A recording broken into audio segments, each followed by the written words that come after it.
combien celui-ci, par exemple? Celui-ci, il est tout neuf. On le vend à 65 000 sur le marché. 65 000 Oui. CFA. Oui.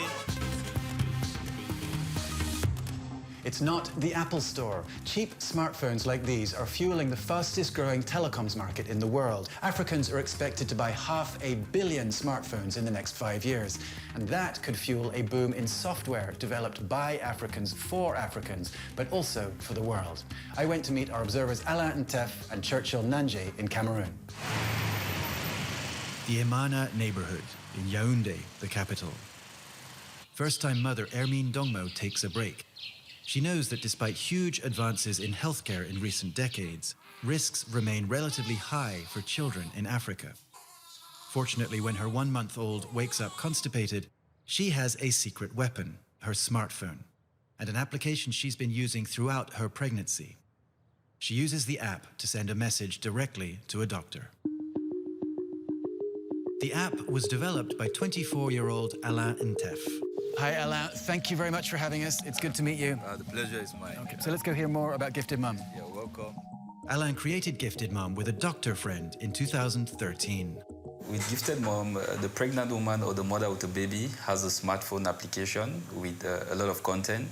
And also through the smartphone application, she can send a question. And when she does that, it comes to our web platform. And we have our doctors that answer to the questions of the women. Right now, we have over 20,000 users. We have about 12,000 mothers with babies and about 14,000 pregnant women. In Africa, very few homes have landlines or broadband. So for Alain, cell phones were the only choice. Only a fifth of his clients have smartphones for now. The rest have basic feature phones and use SMSs. But with smartphones getting cheaper every year, that is changing fast.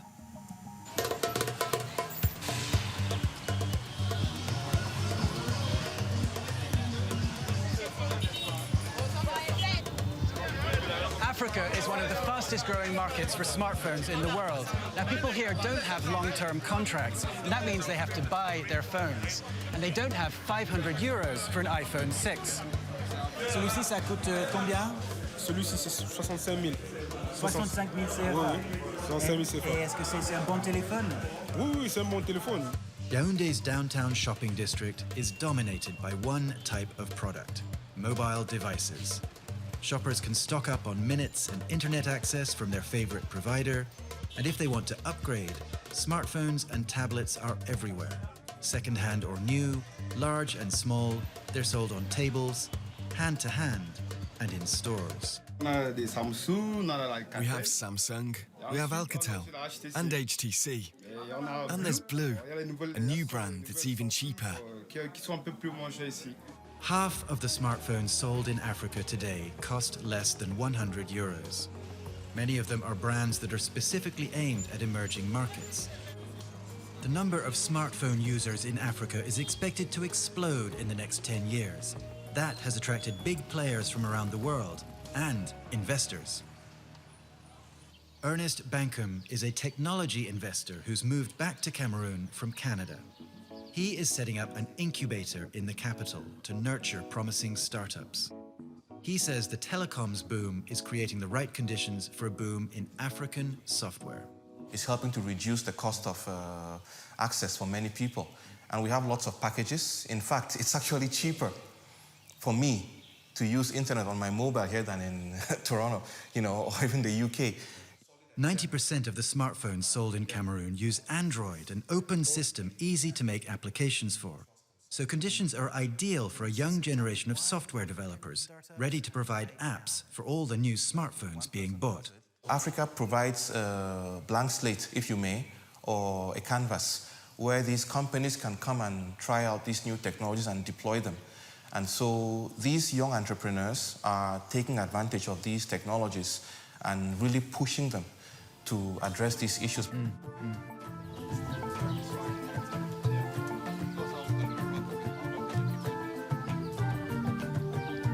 Some of the brightest stars of the Android generation have set up shop in a university town west of the capital, on the slopes of Mount Cameroon. Hey, African Trip, I'm Churchill, and I'm coming to you guys live from Silicon Mountain. Hi, Churchill. It's good to see you. Hi, Derek. Yeah. So we are here on the slopes of Mount Cameroon. Now tell me, why do they call it Silicon Mountain? Well, Silicon Mountain is a nickname given to this beautiful town of Boya. And what is down there in Boya? Yeah, down there you find great software tech startups, great software engineers, great mobile web app developers, people that do tech marketing, tech sales right there. A lot of amazing guys. Can we go take a look? Yeah, sure. I can show you around. Churchill takes us to Active Spaces, an incubator that is one of the centers of Boya's high-tech scene. Yeah. And was anyone teaching you? No, I'm self-taught. I taught myself how to code. And now you have the biggest job search engine in Africa. Yeah, we can see that. Churchill is being followed for the day by African Trip, an online community of young Africans around the world who share their day-to-day experiences via the video tweeting site Snapchat. Yeah. So using Snapchat. Actually, Snapchat, yeah, you just have to film, and there are actually like 22,000 people watching as we go. You know, 22 in Uganda. You know, so it's amazing. Active Spaces is an incubator designed to attract and develop talent from Boya's 3 universities.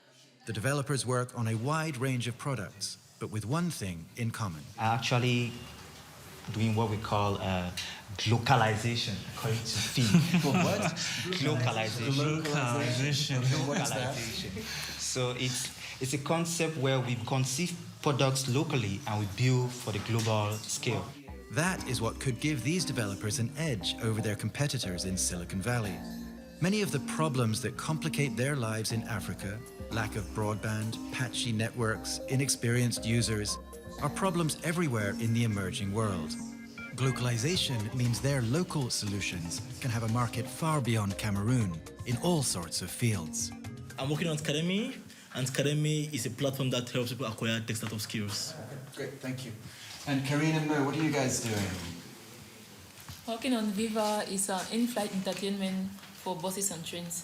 Okay, and we're going to see more of that at the bus station tomorrow, I think. Yeah. And then over here, Fritz, first of all, what is Feem and how do you spell it? Feem is spelled F-E-E-M, and it's the best way to transfer files between mobile, tablet, and desktop devices. Feem is convenient, but it's a necessity if you don't have broadband. Everybody who uses Feem, like especially in India or developing nations, since the internet is very slow, they really want to be able to transfer files very fast. So your potential market is the entire developing world? We are aiming for global domination, yes. If I check my statistics right now, let me just quickly. So yes, so we have our users from right now, we have Philippines, we have India, Sri Lanka, we have Cameroon, we have United States, we have etc. Feem has 1 million users around the world and is already bringing in money.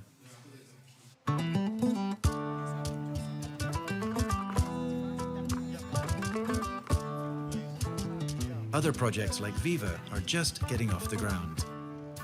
So hey Mo, it's 6 o'clock in the morning. What are we doing here? Well, the first bus to Yaoundé leaves right now. Going to Yaoundé. Okay, Yep. Let's go take a look at Vive and how it works. All right. Let's go. Mo is a little nervous this morning. He's testing Vive on the 8-hour ride to the capital. He's just trained the hostesses and he knows that presentation is everything. There's a new service on bus this morning, Vive. Vive allows bus and train operators to provide airplane-style entertainment to their customers. So Mo, how does the Vive box work? Okay, so essentially VivaBox is a mini PC, and now we've developed the software that runs it. So it's connected to a power source, and you have an antenna, and then you have data storage for over 80 movies. Okay, and then what do the passengers get to see? Okay, so the box creates a Wi-Fi signal. Now the Wi-Fi signal can be accessed through tablet, smartphone, or laptop. So this is what they see. All right. So if I click on the news section, for example, you have content here, and they can scroll through and watch videos. For example, this is a really cool video by France 24. Thank you very much. And do you have rights to this content? France 24, of course, but how about the other content? Well, we work with the bus company who acquires the rights to the videos. The passengers appreciate the range of programming. For me, I'm a newsman. I would like to watch news and keep current. I've seen several movies there. There are movie people, there are kids' entertainments, and I've also seen music for those who love music. Like other passengers on the bus, the Monsignor admits he doesn't currently have any African-made apps on his phone, but he hopes that will change. Back in Boya, the developers hope that will change too. Over lunch, the million-dollar question comes up: investment. Their projects are mostly at the seed level stage, needing a few $1,000s to buy computers and pay salaries. But some have managed to find angel investment, $25,000 or $50,000. Some of us are like angel investment now. You can look at AgroHub, it's just got angel investment.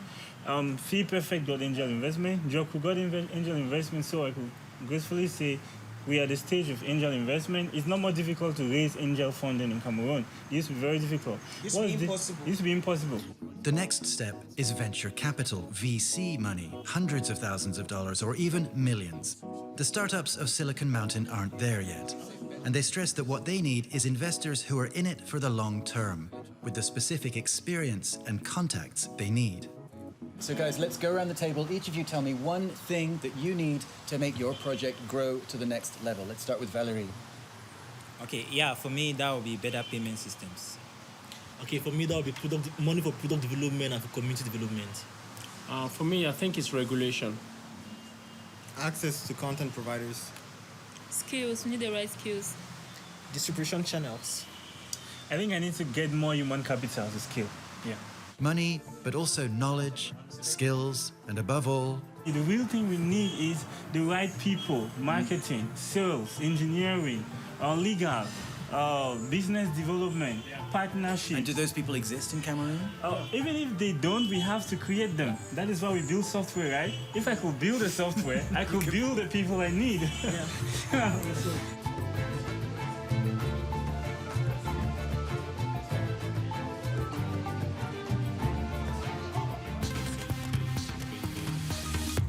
We're going to stay in touch with Churchill and see if he does indeed manage to build the people he needs. We'll see you next time for the next Observers Direct.